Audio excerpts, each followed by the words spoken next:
views and opinions expressed do not necessarily reflect those of Access Fort Wayne, the Allen County Public Library, or any other supporting groups. If you'd like to produce a show, call us at 260-421-1250.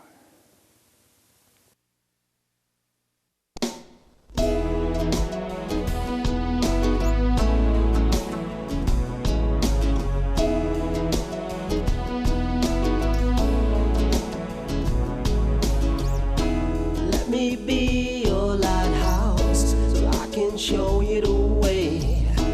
Let me be your shining light, I'll keep you from drifting away. I'm the one that makes you try when... Hello, this is Patty Hunter. Welcome to my show. Today's special guest is Michelle Bauman.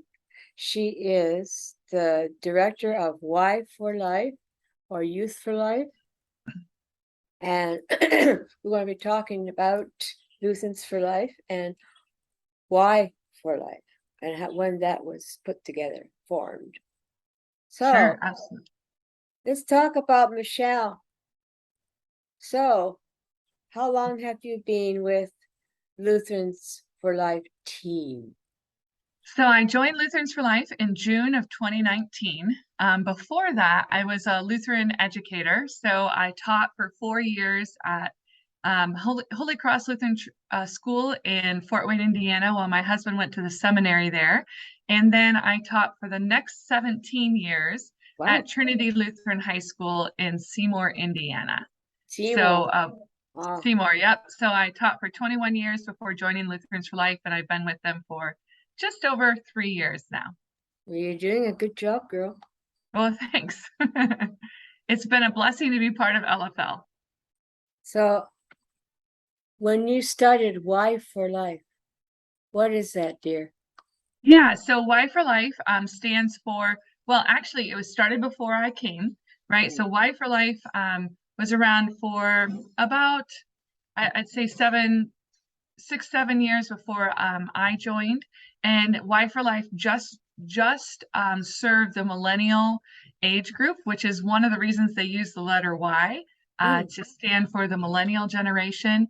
And the person who was running Y4Life, she was serving college students. And one of the things that Lutherans for Life wanted to do is they wanted to expand into serving high school students. And so one of the things, that was one of the reasons that they hired me with my background in high school as a high school teacher. But so Y4Life actually now, because our millennials are in their 30s, and so they're not really in college anymore. So now Y4Life has transitioned to Youth for Life. And I serve high school and college students primarily as they seek to address life issues from a gospel motivated perspective. So that transition happened. In addition, when I joined the team, we have now more colleges that have joined us, more Concordias. In fact, all of them except for 2 right now are part of our Y4Life team. And then a number of high schools. So we have Y4Life teams in high schools, Lutheran high schools across the nation. And just most recently this year, we started a Y4Life team in a church. So we're expanding to churches as well. So yeah, it's grown a lot. And the purpose or the question behind it is why should I be for life? And so we try to help youth answer that question and to be able to speak to it from a gospel motivated perspective. So that's your mission. That is the mission. That's right. So you have an assistant. Her name is Corey Meyer. Yeah. Yeah. So we hired a full-time assistant this year. So our Y4Life was expanding so much, I needed some help, right? And last summer, I had 2 interns and they did some fantastic work for me. It was a blessing to have them. And then one of those interns throughout the school year, worked just a few hours a week when she could to kind of help with some of the creation of, we have some brand new pamphlets or brochures that are out, and our goal is to create a lot of things that can be shared electronically, right, through social media we can take pictures of with our phone and pass it on to someone else. But then eventually to make those into brochures. So this summer, we printed a bunch of those. So anyway, it became very clear that with all the travel and with the expansion into high school and now not just schools, but also churches, Right. I needed an assistant to help with kind of the paperwork, right? So and the stuff behind the scenes. So I used to do the Y4Life website, and I still do some of that, but most of that now has been transferred to my assistant, and she does some other things like modifying podcasts and uploading those, making sure that some of our behind the stuff stays organized. And my assistant Corey is very organized and wonderful, and she's a blessing to have on staff. So yeah, So how long has she been with you again?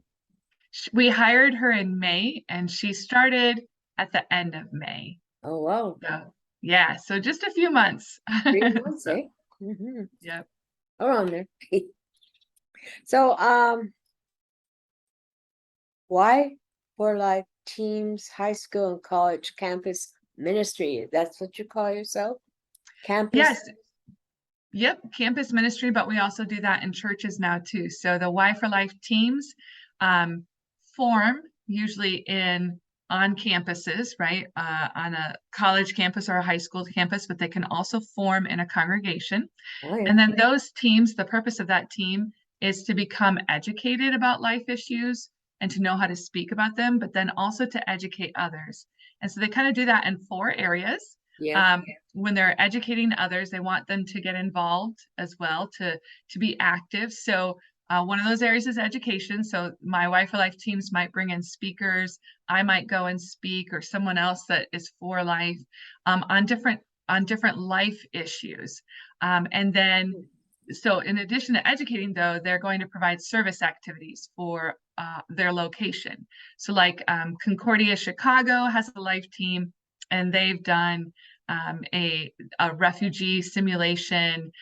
They've done an in-gathering for the homeless, and Homeless. I have, yeah, so I have a high school up in Indianapolis that makes homeless kits. I have a school that does baby bottle drives. I have a school that did some education on human trafficking and some training. So there's lots of different life issues. So they use education and service, but then they also do celebration and worship. So one of my Y4Life teams at Concordia, Nebraska, they developed a kind of a liturgy for what you might do when you're maybe standing in front of an abortion clinic. They also developed a liturgy for a vigil service. So if you wanted to have a service and invite people to pray for women and to remember those lost to abortion. But they also, are active in their church and emphasizing other areas of life issues as well. And then celebration, those are opportunities to celebrate life. So that might mean writing a birthday card to a classmate, or it might mean making Valentine's cards for people in the local nursing home, or it might mean doing a celebration at the end of a semester where it's a campus-wide celebration, and congratulations on the end of maybe a pizza party, Oh, wow. where we celebrate the achievements and the fact that and maybe do an educational event with it, that God in his goodness has provided for you this semester, and will continue to provide for you in the future. So lots of opportunities. Do you have also talk with kids that are in like what do you call it? Down here? Public schools not public schools, but Lutherans for Life, when they're grade 6 or grade 7, grade 8? Yeah, so middle Yeah. school. Middle Yes. school, yeah. Yes, I will come in and give presentations to middle schools. Those presentations look a little bit different, right? So I focus on their identity and on life issues that are accessible to them. Not every middle schooler is ready for a discussion on abortion, Oh, boy. or some of those hard Tough. issues. But we talk about, sexuality and gender and affirm the things that God has made and the gifts that God has given. I also go into elementary schools and middle schools and do Owen's mission projects or presentations, where we present the school with a set of babies, of fetal models, and we have a presentation that goes with that. So, and then we leave that set of babies with the school so that they can use those babies as in their religion curriculum or maybe in their science classroom That's to right. affirm life. And the baby figurines or whatever Hmm. are the real size and weight of a real Correct. baby. Yeah, for different ages. So, you've got a 12-week baby and a 16-week baby still in utero, a 22 and a 26, if I remember correctly, week baby. So you can see the size and how much a baby grows. There's some really great conversations you can have with kids about that. A 12-week baby in comparison to a 16-week baby it grows about 4 times as big in Oh, just 4 weeks. So, we have conversations about that too. If we were in 4 weeks growing 4 times as big, we would be like, the Jolly Green Giant, right? So, and they're babies from conception, human babies with absolutely. souls. We're trying to convey to people like that who say, "Oh no, when they're born, then they're legal." But Right. No, they're created by God from the moment that fertilization happens, the moment that the egg and the sperm come together. They spark of are, life. yeah, they are unique and irreplaceable and unrepeatable human being. So, Now, you have, excuse me, I'm gonna say it right. You have a life team here in Fort Wayne, Indiana, Concordia Lutheran High School. Are you going out to other high schools here in Fort Wayne, or is this the only one? so actually, there is a life team at Concordia in Fort Wayne, Indiana. Right now, they're not connected with Y4Life, so I'm hopeful that they will be in the future. But Okay. in Indianapolis, there is a Y4Life team at Lutheran High School, and there's also one at Trinity Lutheran High School in Seymour, Indiana. So of the 3 Lutheran high schools in Indiana, 2 of them have Y4Life teams, and then the one at Concordia is a life team, but they just haven't yet been connected with us. We're working on it. We're trying Oh, to get that worked out. networking, baby, networking. That's right. That's That's right. exactly right.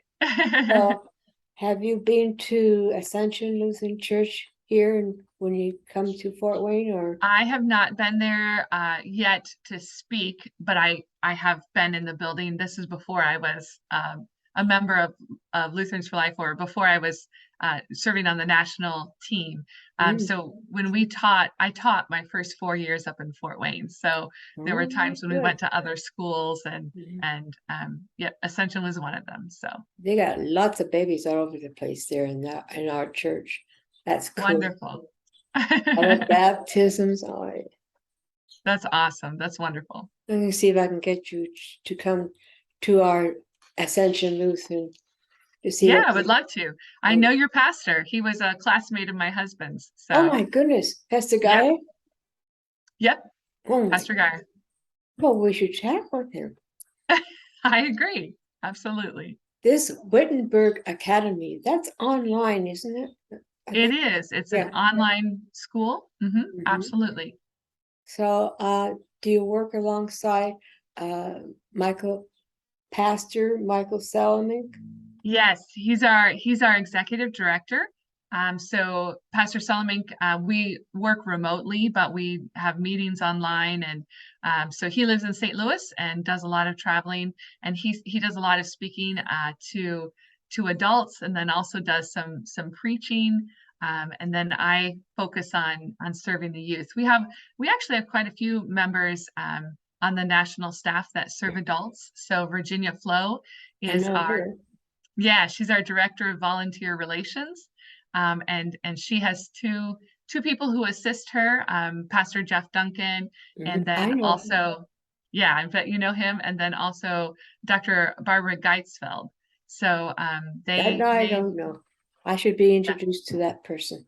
yeah. So she lives in Texas, and she helps serve the volunteers on the front line as well. So, and then we also have our Word of Hope director, Deaconess Chrissy Gillette, and she has an assistant, and they answer the 24-hour hotline, and do a lot of the counseling on that. So So you work along with her then.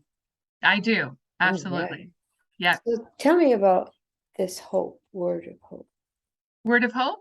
Yeah, Mhm. so Word of Hope, again, it's I believe the only Lutheran hotline that can be called in any crisis. LCMS Lutheran, well, and we serve all Lutherans, right? But the only Lutheran hotline for people in crisis. So she will counsel those that maybe are experiencing an unplanned pregnancy Yeah, or that are facing other life issues, end of life, or abortion regret, or maybe depression, mental health issues. So she will address those things and then help them get from a spiritual background, and then help them get connected with a local pastor that can continue that spiritual care. that So, is needed, especially yes, after an abortion. They're lost and afraid, whether they're right. in church or not. Their pastor should know everything about abortion, post-abortion, how to reach out to the pregnant girls, woman Yeah, in the church, and be to help them, even to have absolutely. counselors to meet up with them so they can know that they're welcome in the church and not doing it. They are forgiven. Correct. Yep. Abortion is not the unforgivable sin, right? Yes. And definitely we want to help women so that they don't have to go through that pain and that guilt. No, not But alone. if they have already, then we definitely want to share with them a word of hope. So yes, Give them closure. absolutely. Why should we be for life? That's a great question. I answer that question all the time, right? That's So, all. so Go we ahead. should be for life because God is for life, because we are created by God by hand, right? Genesis shows us that creative work that God does by hand. He forms Adam and Eve, but that work, creative work, continues even today. So Psalm 139, verses 13 through 16, talk about how God has formed us in the womb, right? He has knit us together. So he is still creating each person by hand, no matter their circumstances, no matter whether they were planned or unplanned, right? That God still creates every human being by hand, and that gives every life value. But in addition to that, if that's not enough, every life has been redeemed by Jesus. That's right. So, God didn't just die for me or for you; He died for all people. Jesus died for all people, and so we are created and we are redeemed, and that gives every single life value. We also know that the Holy Spirit is at work to bring people to faith, so that we might spend eternity with God. And so for those three things, we are created, redeemed, and either we are called or in the process of hopefully being called to the faith. That gives life meaning. Um, uh, so very foundationally, we are for life because of that. There's also lots of logical reasons Yeah. to be for life and scientific reasons, but Scientific. ultimately, for the Christian, we know that every life is important. That's right. Every life is meant as a gift to the world. Every life is irreplaceable, and valuable. You know, So John the Baptist, he left in the womb when Jesus absolutely. and Mary was coming. So life does exist in the womb as a human being. That alone should say we are real. We're human beings from the time we are conceived. Yep, From the womb absolutely. to the tomb, you might say we're human beings, no matter what we look like. We still have the same genes, soul, and Right. everything. no matter what our abilities, no matter how we look, no matter our age, no matter our socioeconomic status, Yeah, all of those things, right? Those are not the things that establish a person's value. right. Um, God establishes human value, and God very clearly values human life, right? He gifts the world to humanity Give. and prepares it for them. So Jesus didn't die just for a few, like you said, he for all Mhm. mankind. Right, for So all I have human a beings. question about life issues. Yeah, Um, let's name a couple of them. What life issue means? Is it? yeah. So there's lots of confusion about what a life issue is. I think when you talk to people, they maybe aren't aware of just how many things are life issues, right? So at Lutherans for Life, we've done a lot of work to kind of establish four criteria for Mm. life issues, and if they fall in any of those criteria, then they are a life issue. So the first one would be um, a life issue happens when there's a possibility of immediate death, especially when like a choice is involved. Okay, so suicide is certainly a life issue. Abortion is a life issue. Physician-assisted suicide. These are life issues that fall in that category. So Yeah. anytime you choose death, or when death is a possibility, we are facing a life issue. The second thing, go ahead. Sorry. I was going to say, how about homelessness, divorce? Yes. So homelessness falls under our next set of questions. So like a life issue happens when we disregard the immediate needs of our neighbor. Mm. So that specifically if those needs aren't met, their life their life will result in death, right? If not Oh, met, they will die. So homelessness is a great example. Studies show that a person who becomes homeless within 7 years, well, the average lifespan is 7 years, oh, right? After you become homeless, it's much less. You aren't probably going to live a long life unless those needs are met. We need things like shelter and food and safety, and we need community and medicine. and medicine. That's right. We Mhm. need those things. And someone who is homeless isn't getting those things that are necessary for life. So the next thing would be that a life issue happens when God's plan for life is either upended or ignored. So divorce is one of those examples, right? God has a very clear plan for life and a clear plan for marriage. That marriage should be for life, and actually it is for life, right? A marriage upholds life from both the married couples uphold each other's lives, but also uphold the lives of children.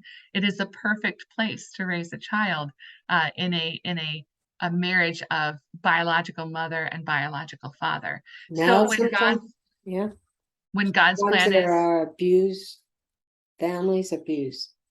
That's like yeah, threatening right there with the kids. absolutely it is. Yes, and so we see God's plan going awry when abuse happens, or when when homes get broken.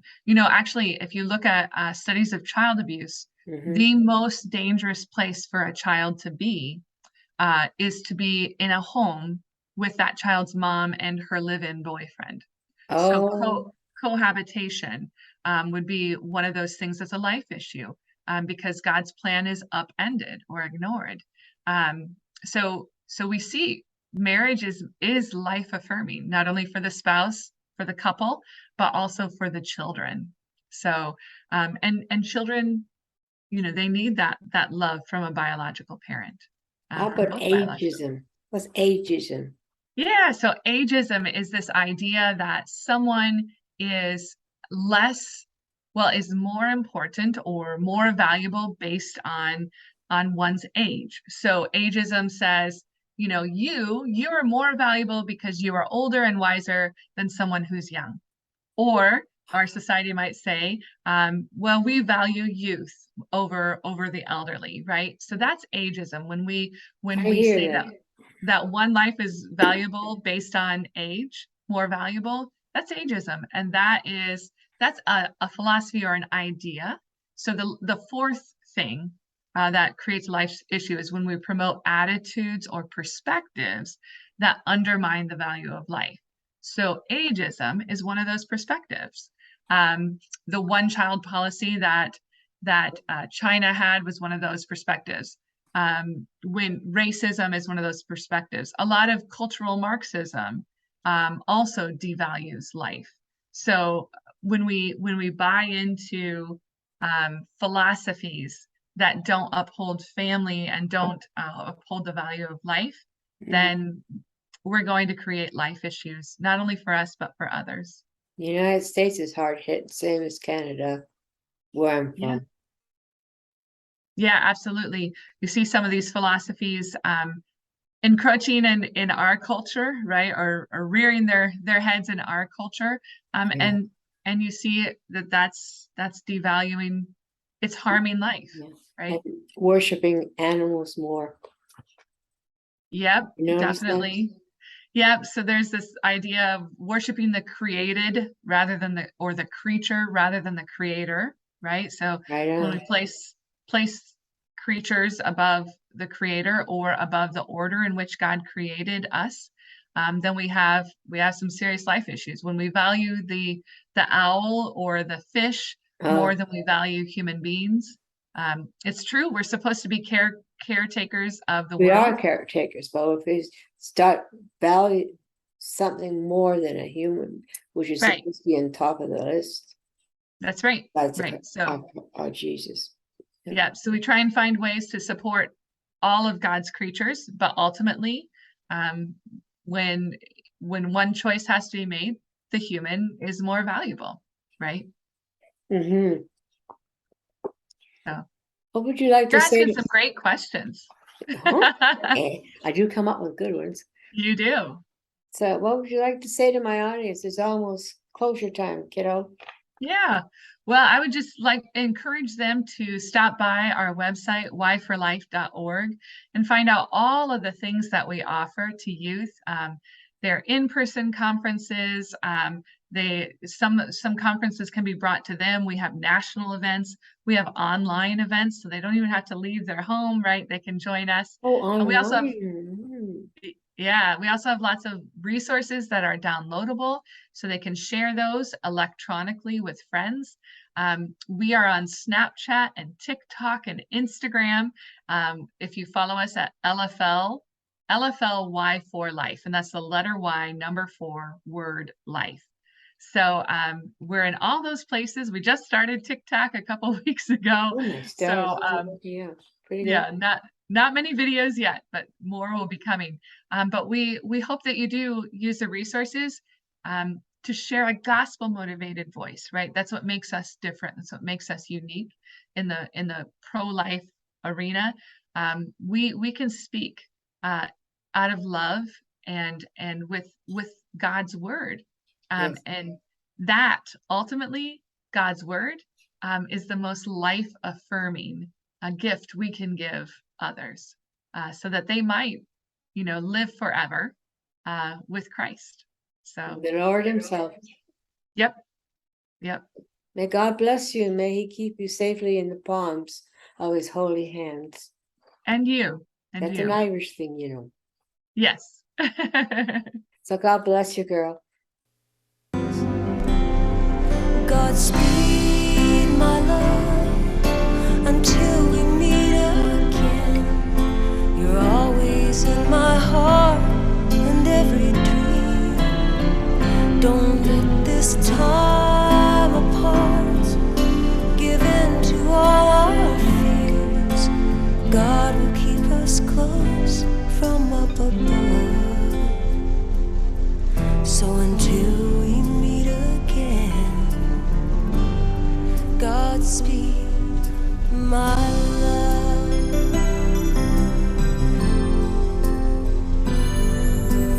God is with us always, and for the rest of our lives.